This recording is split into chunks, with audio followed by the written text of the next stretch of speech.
காலங்களோடும் இது கதையாகி போகும் என் கண்ணீர் துளியின் நேரம் வாழும் தாயாக நீதான் தலை கோத வந்தாலும் அடி மீது மீண்டும் ஜனனம் வேண்டும் என் வாழ்க்கை நீ இங்கு தந்தது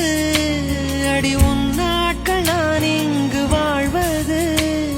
காதல் இல்லை இது காமம் இல்லை இந்த உறவுக்கு உலகத்தில் பெயரில்லை